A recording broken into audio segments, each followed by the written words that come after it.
Oh, I love it. Already they're going, welcome, welcome, welcome, welcome, welcome. They speak very, very fast. Okay, thank you. I have a team here that are standing by my side, and okay, thank you. Some are standing individually, and some are just this mass of energy. Okay, thank you. They said how humans see us, or how they imagine how it is with teachers on the other side is very different. It's a collective of energy. Thank you. And each of the energy of the beings that are here will step forward to give you information this evening. Okay, thank you. So I've been sitting here and I was scratching my head as I do, and I'm like, empathy. Oh my God, I could do all the research on the psychology part of empathy. And they said, no, chuck that out the window. Okay, thank you. So I've been sitting here channeling and connecting to my guides and my team, and looking at what it is meant by empathy. But we mean empathy in the sense of the energy empathy, they said. Okay, thank you. So each guide is coming in and coming out of my energy, moving in and out of them. So the tone might change, not like drastic voice change, but from what I've written and from what I'm talking about may change as I'm talking, depending on which guide comes in to assist me. Okay, thank you. They just said, I don't know why people need to hear this. Okay, they sort of said those who have passed over, those who have learned all the information on planet Earth, who were here as teachers once before, now are with the collective energy. And so thank you. I'm picking up on their energy and I'm channeling it down. Channel, she is the voice box, and I give you the information which I hear from them. So they will take it in turns. So as I said, I was, thank you, channeling beforehand, sitting with them. And for me, it's easy to automatic write. I have I have a number of pages here that I was writing, and it's very hard to decipher my handwriting afterwards because it's different individuals that have come in, and I can see the different blocks, the different change of information. But tonight is all about empathy, and those who cannot be with us live here, as some of you are, and those who are here, the benefit of that is that you can ask me those questions and we can delve deeper if you need to and want to and have information. And those who listen to this pre-recording later on, if you wanted to send us in a message or a question, you can do that also as well. So this information is recorded so that you can go back to it on your dashboard. Okay, thank you. Now, when I do this, sometimes it speaks very fast. Sometimes you might hear the information and you'll go, oh my God, I didn't quite hear that, didn't quite understand. That's why it's pre-recorded or recorded later on, so you can pre-record and go back. That makes sense, don't know. And so you can listen to it. And of course, their energy is very fast. Where they are, they don't have the physical formulation of the body, one of them just said. So the physical formulation of the body, like as you would call like your 3D planet Earth, where you are, holds on to the information. You're very dense, the energy. So when they move fast, it's because they don't have the physical form of the human body. Whew. So I have to speed up as the human, so I have to collect their energy, and they then slow down as much as they can. So that's why I can't do the basic things of letting people in on the Zoom chat, because it sends my energy into different stream. So where I am right now, thank you. Okay, so this is the information they gave me, okay, and this is from them, and I'm just here, the voice box, so bear with me on this. So I was asking many questions. I sat there, okay, thank you. They just said, it was like forensics. I was looking through the forensics. So over the last couple of weeks, there is information, there's already recordings now about talking about intuition, talking about psychic abilities, and now empathy. And so they're saying to me, empathy is an energy of yourself, like an energy fingerprint of yourself. Empathy is like, okay, thank you. They said the different layers of psychic, intuitive, and the empathy part of who you are as a human. So, okay, thank you. They just said, it's not seen as a superpower on your planet because many of you are affected by being empathic, and they will go into depth, and we will go backwards and forwards and we'll ask questions later on. They said, okay, so they are saying the information that I've heard from them this evening while channeling is they were saying to me that every human was brought to this planet with empathy, the ability to have empathy, connection to others. Okay, thank you. And also to be psychic and to be intuitive. That is how you were created. These were powers that were given to you to help you to survive as the human being. And there are some other beings here who have not been human beings, and that's why they're laughing, because they wouldn't want to come onto your planet to be the human, they said. It can be quite complicated, and there are many senses that many of you go through. And that's not what their job was to do. Their job is to monitor the galactic energy and the universal energy. So they're seen as not, as they would call it, a superpower at all. Now, when I asked, like, how far do we go back with empathy and why we would use it, they then started talking about the Atlantis period. And I won't go off too far onto that, because I think Atlantis deserves another conversation, another point. They were sort of saying the collectiveness of those on Atlantis at that particular time. They said it was so that you could connect to each other, sort of telepathically connecting to understand each other, to live in harmony. Okay, thinking. And they said the planet Earth has changed since that period of time. Okay, thank you. Many of you humans think that you have evolved on your planet to some degree, but the evolution of your planet has been very much about the toxins and pollutions of your planet, i.e. meaning many different things. So they're talking about the toxicity of the planet, as in some of your medicines, your drugs, medicine, same thing. Okay, and they're talking about the pollution on your planet. They're talking about your food and the pollution of mind, they said. So okay, thank you. That has changed everything up and moved everything around. So it's affected, okay, thank you, the way that humankind has evolved, has changed from the Atlantis period to where we are now on planet Earth. Okay, thank you. Okay, we had someone who came from that period of time that just showed their faces, right? Okay, thank you. So we have to look at empathy as being part of your energy of who you are. Now, they were saying that, and again, I'm going to be jumping around, so bear with me. They were talking about the greatest empaths on your planet were the Jesuses, as many of you will just see as one Jesus. Many of you, there is Jesuses. Don't ask me. We have Mother Teresa, we have Buddha, we have Gandhi, and there are many others that are the great teachers on your planet, who were the great masters of empathy, who showed the way on your planet, who were there to help those humans and to bring it to the forefront. Okay, thank you. They are saying that they are the Mother Teresas, the Gandhis of modern times that have been shown on your planet through your modern devices, your TVs, and so that people could see this empathy in action. And now they are the great ascended masters, they are part of the collectiveness of masters who are here whenever you need to reach out to be part of the energy. Now, when they say who are here, they do not mean they are high up, way away from you.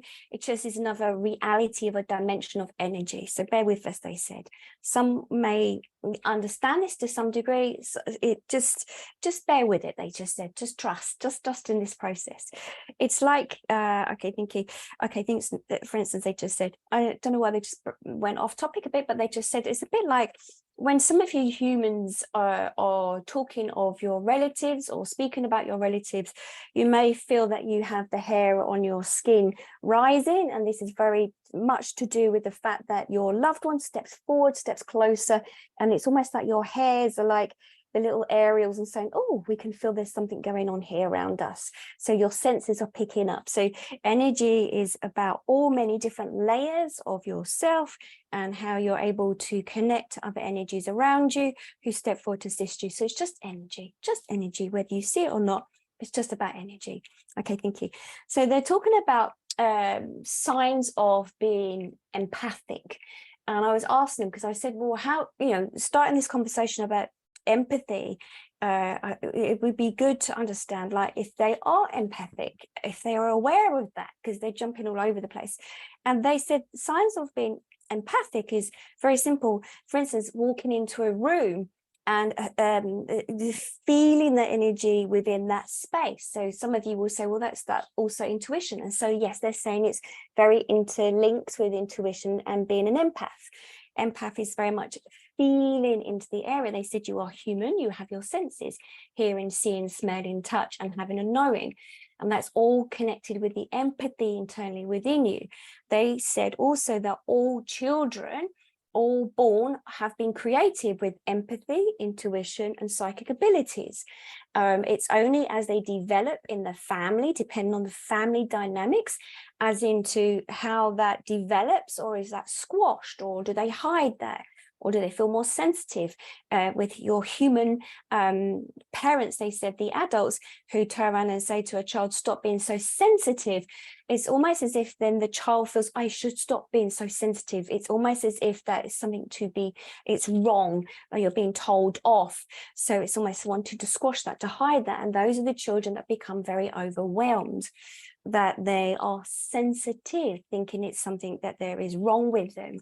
So the people that walk into the room that sense there is an argument, or there has been an argument, your senses, your pores, your skin is your main largest sense organ, feeling into there is an atmosphere. Because, okay, thank you, because they said, remember, everything is energy. Every single thing is energy, whether you see it, feel it, whatever. And if you walk into a space, there's been an atmosphere created. They said that you will feel it as if you're walking through a fine mist, or there's a fine sheet or a veil that you're walking through. Okay, thinking. Okay. They said humans never doubt, you know, when people are cooking food in a microwave, you can't see those microwaves, but you know that it's being cooked. And it's the same thing. You can't see those waves. And it's the same of the energy within this force field they're talking about. It's like this energy that's given out. Okay, thank you. Okay, they said, they said, it's a bit like when many of you look at a photograph in an album that you used to look at. Now it's many of you look at your electrical devices. You'll look at a photograph and you'll be able to take yourself back. Yes, using the memory from your brain that is stored, and that's your resources in your brain. But it's almost as if you might be able to feel into the emotions of what was going on at that particular time frame, that snapshot of what was going on emotionally. That's the empathic side of you, is that tuning in. You can feel it again. And empathically being able to place yourself into the other person's shoes. You can feel how they're feeling almost. Okay, thank you. They just said, I remember a couple of years back that I was waiting at a bus stop, and there was a woman walking up the other side of the street. And straight away, I started feeling my chest. Now, I do have a lung condition, but I could feel her chest getting really tight. I didn't know it was her chest until she started coughing. And I was like, oh, this isn't mine. This is hers. And like, thank you, they said, and like the work that you do or the people that you meet, sometimes you can feel how they're feeling automatically. Not that you want to, and you don't want to sort of almost going into their energy and sort of pry, but it's like you can feel them. Okay, thank you. They said many of you see the tears of others, and then it makes you feel emotional. That is also connected to the part of the brain, how it's adapted and how it was created and made physically for you to be able to interconnect and connect with others also as well. So there is this biological side of this well. But the empathy is feeling into the emotions of the other person. Okay, thinking, they said the empathy is really connected to the heart. They said the heart has always been downplayed. It's always been seen that the brain is the most important, but it's the heart. The heart, the very first organ that is there within the embryo and the fetus. But the heart is there empathically connecting. It all opens up, automatically opens up. And many of you are listening will be the empaths, and you'll understand this, how it feels like. Okay, thank you. There's another sign to see if you are the empath. Would be that if you're working and you're around colleagues, that you are the one that they offload onto, that they sort of tell you all their problems and tell you all their issues, or you're waiting at a bus stop and then somebody will just offload straight away and to sort of tell you everything that's going on, or in the supermarket they will offload and tell you. Okay, thank you. They just said, and Anne's the one that with the animals, when they offload onto her when she's walking down the road, they'll get the stray dog or the cat or the fox or whatever. And I've just had visits from a crow a little while ago. Okay, so you are the light. They said you are the light. The empaths are the light that shine brightly. The others are attracted to you. That the others feel that they can offload onto, that you will listen to them, that you will understand them. And majority of the time as empath, you will. Okay, thank you. But the fault, what most of you are doing is that you're holding on to people's emotions, because most of you don't realize that you're doing this. So again, emotions have energy, and yes, you cannot see them as such, but you feel into it. It's almost as if like it's in like an invisible mist of energy that you are absorbing. And another way of this is when people offload onto you, you might feel energetically drained after having a conversation with them, because they feel okay. They've like taken off all that energy and they don't realize it's like energy. It's like they've had a rucksack of issues on their back. They offload it. They tell you how they're feeling. They ask you for your advice maybe, or just making sure they offload. And that can make you feel as if like feeling as if there's some toxicity on you, feeling tired or drained with their energy afterwards. Okay, thank you. They said some of you have called this energy vampires. They don't quite like the name of that, but they're sort of saying they know they can feel this empaths, they feel this energy that you then have absorbed, and most of you then won't know what to do with it. So, okay, thank you. And they said back in the day, it was as if that most of the empaths would be able to connect themselves to nature. Nature is all absorbing of any toxic energy. Most of you have now come out of the woods, that's in nature, and most of you stepped into the bigger cities. And of course, with the concrete buildings that you have, it's like energy, they're showing me like a ping pong ball, ricochets off all the walls and everything, so that you end up absorbing that energy because you are the empath. It's almost as if it's like an aerial beacon saying, I'll take it like the sponge. So that's part of being the empath. Like, I think they said, it's a bit like how some people, when you go onto the underground, a metro or a train or a bus or wherever, someone's been sitting in a seat, they've had a really bad day or they're in a bad mood, they'll leave. It's almost like their energy is like, I think they said like a car exhaust is shoved out the car and it's sent into the atmosphere. It's like the toxicity of bad moods will be deposited on that seat. It's like then you end up sitting in that seat and then you absorb that energy. And then when you get up and you walk away, for some reason, when you got on the train in the first place or any public transport, or even if it's in a room that you sit down on the seat, it's like before you're feeling okay, but all of a sudden you feel quite crappy and you feel a bit down, a bit moody, and it might not be to do with the meeting or whatever, or the book you're reading or whatever it is, but you start feeling this, feeling a bit down and heaviness, because as an empath, thank you, they said they're just giving me SpongeBob SquarePants, so they're just giving me that image that you've absorbed all the energy. It's like as a sponge, as an empath, you've absorbed it all and everything. So that's what you're doing as the empath, you absorb all the energy. It's almost as if that you're feeling that that's your job to soak up and to help others. It's like you're feeling that you are here, not on a conscious level, but internally inside, it feels like you've been here. Okay, thank you. They also just then bring me back to families again and looking at children, depending on your family you're born into, depending on any toxicity that's going on in the family. Of course, there are always things going on in families, and that's why you're brought into the soul pod of the families and karmic issues that are being played out, and information that who you are, where you are, and what's going on. You're learning lessons from them as well. But you can be the main empath in your family. You become that one that everybody feeds off into their emotions, sort of, off spills their rucksack. I think it is giving the rucksack of overloading, turning all the rocks, the back rocks looking just like as in the emotions and things that's going on in the family, that you could be the one that's carrying everything within your family. Okay, and I was asked, and I said, well, what was the point of being an empath then? And why do we do this? And they said many of the empaths, it was a skill. It was, again, a way of communicating with others. It was a way that telepathically that you could communicate with others and that you felt as one. It was like to live in harmony, a harmonious way of living, of life. And when they say that, I also then keep seeing that they show me about the Atlantis period of connection. So they're talking about how mankind could have lived in harmony with each other. But it's again that I think they said how, okay, each and every one of you, that the information has been sort of interpreted within your mind of seeing sensitivity. Some of you seen this as a weakness, so you've been brought up seeing it as a weakness, and then sort of say, no, you shouldn't be so sensitive. And where other members may not be able to, or they feel threatened of feeling sensitive, that they're then sort of create as if it's a crime that then you are sensitive, because they feel their own weakness and don't know how to handle it. So it's okay, thank you. They sort of said there's this fog that is created through the environment that you live in now that can create this haze that is seen as a disadvantage of being an empath. But I think, and they said, but the greatest empaths are the teachers, the nurses, counselors, those in your professions that connect to each other. I think they said the empaths are the ones that will create the greatest change on your planet. The creative, artistic people, the empaths there, you feel it, you feel into it, you all those emotions, and then you go on to create your great works. So it's a superpower. That's what they're saying. So I'm just going to check through that I've just covered what they wanted me to say. Okay, thank you. And they said, in the human world of the actual experiences of all the senses, many become overwhelmed by the experiences and all consuming and shut down. Some of you as empaths want to shut it down as it's too overwhelming for the body.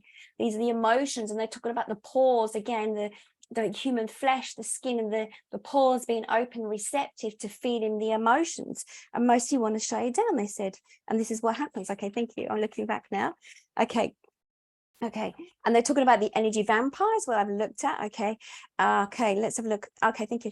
And they're talking about how the empaths have okay, thank you, maybe have not been taught about how to then, once you've absorbed this energy, what do you do with it? You know, you keep it in your body. Thank you. And then they're saying that it can affect your DNA. It can change your DNA. It can make you feel quite ill. It might be those, the empaths, the signs for an empath is those who you get quite ill quite often, might have the common cold, might just feel run down, might have depression, might have other ailments going on in your body because you've overloaded your system. Okay, thank you, they just said. And the idea then, it was to be then to go out to discharge. They sort of said, thank you, they said it's a bit like a battery.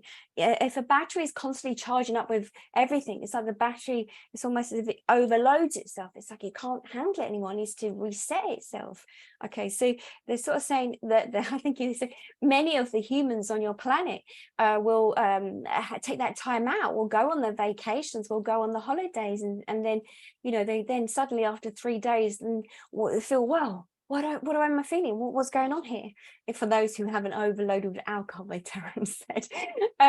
So they're sort of saying it's because suddenly your body is starting to feel peaceful, more relaxed. It's your senses are heightened on your planet Earth. So it feels like you're always on this wheel, like the hamster wheel. You're always, you know, absorbing until you get unwell, and then you take time back out and you just restore yourself.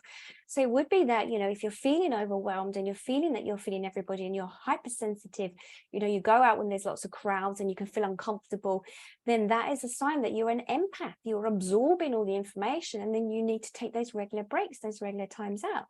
If it means discharging this, walking within nature, allowing yourself to walk within nature, to be around the trees. Okay, thinking they just sort of said trees are a great empathic creature as such. They are absorbing your energy, they're absorbing your air, your oxygen, the carbon dioxide. They are the great empaths. They are changing it, they are turning this around. They're working constructively on your planet. Nature has been created so that then the empaths can then walk out in nature and disperse it, to let it go. Okay, being the empath, it's almost as if you then stop thinking about what's going on and how overwhelmed you're feeling. It's like almost as if like you feel like you can push it down through your feet and allow it to go and disperse the nature to take it. Okay, thank you. They said the symbiotic, I don't use that word, and they came out with symbiotic, and I was like, I don't understand, say it. And they said involving the interaction between two different or more different organisms living closely physically association. And now they said the word, i.e. fungi, and I'm like, oh, I don't even like that. But they're talking about nature, how nature lives by side with us, so that then we can disperse the energy into it so it dissolves and so it can move away. So they were also talking again about the child feeling overwhelmed. The child, the human is the vessel to hold it again, like the sponge, or feeding into it. The empath, the extreme sensitivity. It's almost as if, again, using that word being you're oversensitive. Also to dim your light, they just said, just to dim your light. Okay, let's have a little look. Spiritual energy empathic.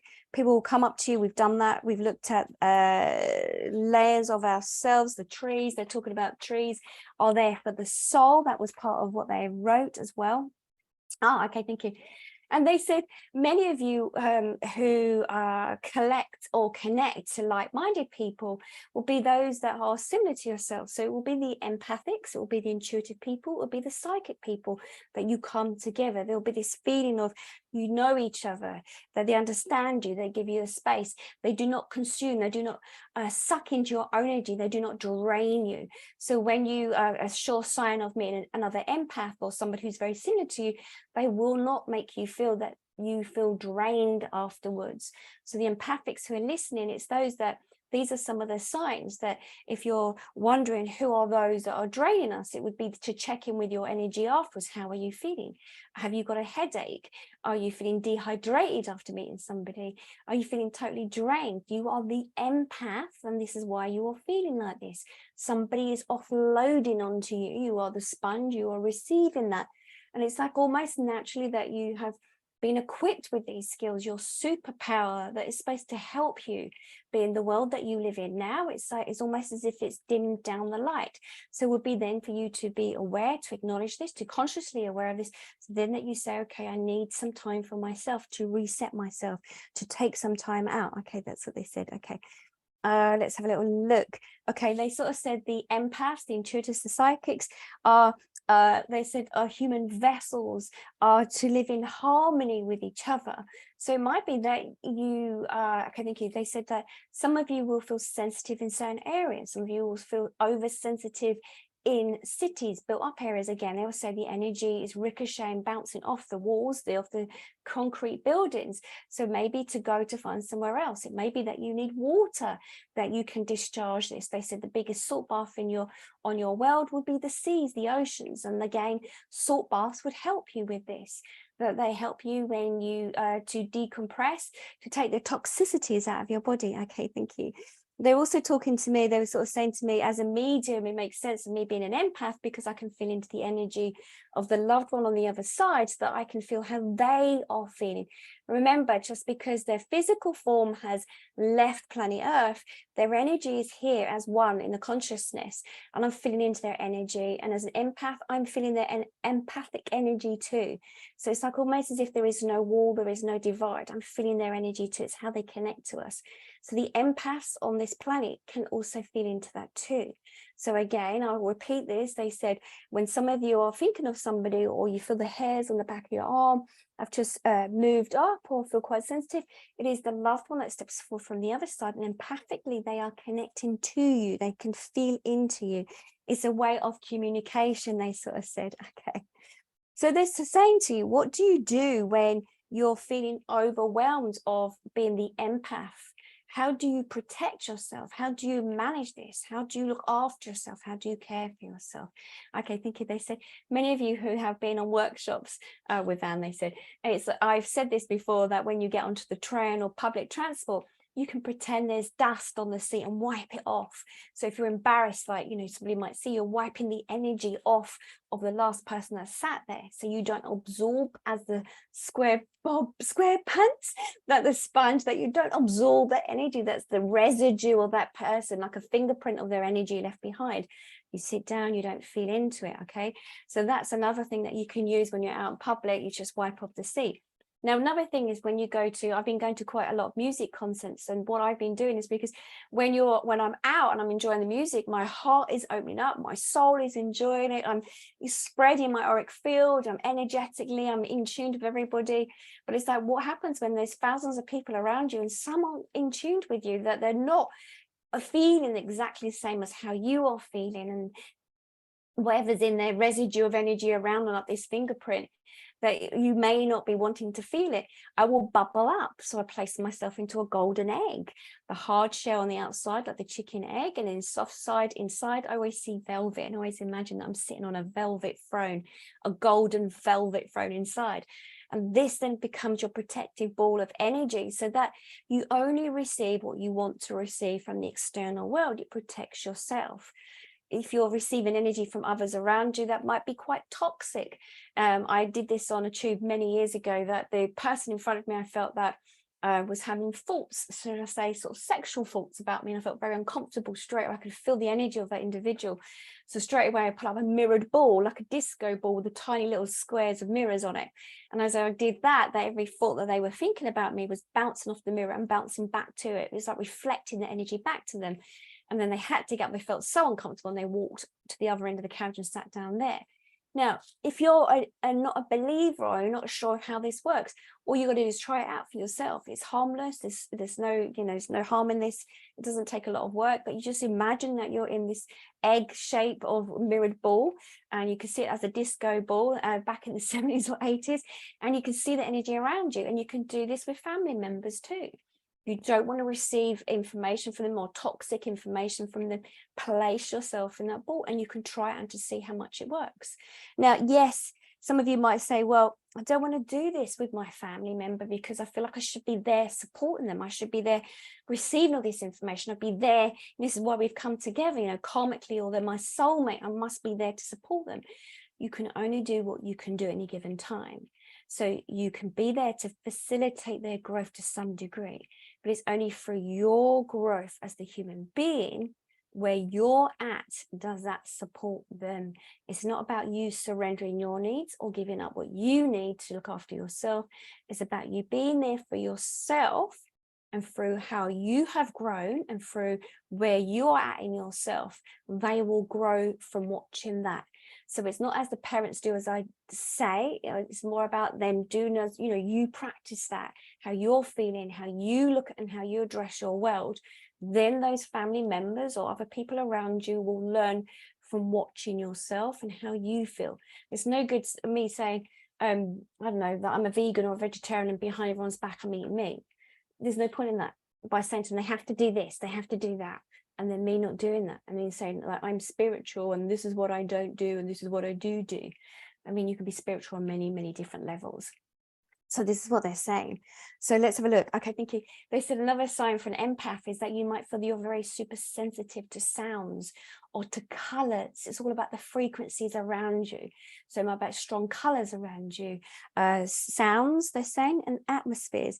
They sort of said your soul might smile out hearing the sea waves or listening to the wind or listening to the rain or being out in nature. That's another sure sign that you're an empath, is that you can feel what makes you feel better about being around there, or being around animals. Okay, thank you. They say the greatest empaths are our animals who are around us. They are receiving and they are connecting to our energy. They're absorbing. They know how we feel. They use intuition as well, but the empaths are with the animals that connect to your energy. And certain animals will be drawn to you, animals who've been rescued, or the cat that shows up, it doesn't leave your side. They're aware that their job is to be there to look after you. And you might think, well, where's this cat come from? Or I seem to be having loads of crows. The other day I was sitting here and I had a duck on my windowsill, like only in queue. And I was like, okay, what are you here for? Can you book an appointment? It was really funny. So it's like, animals will pick up on your sensitivities. Animals will know. Okay, let's have a look if there's anything else they want me to say. Okay, they said not to shy away from the empathic side of yourself. Embrace the empathic side of yourself because it will help you in your work. You have been appointed as the human with this heightened self of the empathic side, your intuition, your psychic abilities. They're all overlapping, they're all interweaving with each other to help you into the role that you play within your world. Not everyone can be the Mother Teresa, they said, or the Gandhi, or the Buddha, or the Jesuses, they said. But what they're saying is it's about if you have been brought into your family and you are the one that's absorbing all the emotions within that family, it may be that you have been there to help the healing within the family, but you are not to forsaking yourself. You are there as the beacon, you are there to receive the information, but you are not there to solve the issues. It's only through the work that you do upon your own self, knowing yourself better, knowing how you work, that from that it is a practice in yourself that they then see it. It's not about the parent telling their children to do things, but then you don't do that yourself. So it's not about you fixing others. It's about you maybe facilitating that through the work that you do on yourself. They'll be aware of that. Okay, thank you. They said all empaths, their frequencies are very similar to each other. So you'll be drawn to other empaths. Just like the light, the torch to the moths, the light that the moths of others who want to offload their information onto you, it's most likely that you'll be aware of other energy empaths that might be your best friend, that are there, that feel and think similar to yourself. For those who do not have them around you, that is for you to be your true self, to feel into the empath of who you are, that you will then begin to magnetize those like-minded beings closer to you, to be around you. Okay, thank you. Okay, as the human, I've been listening to this information. Hopefully it's answered some of the questions or covered some of the areas. I feel there is a later date, a workshop in looking at the empaths, the intuitives and psychics all together, and to distinguish them all in a workshop. But those who are here listening to me live, I will press stop recording in a moment and I will answer those questions, and those questions will go up so that others who are not here will see the answers to the questions. And hopefully if there's any areas that haven't been covered totally in this conversation about energy empaths, that the information will be there.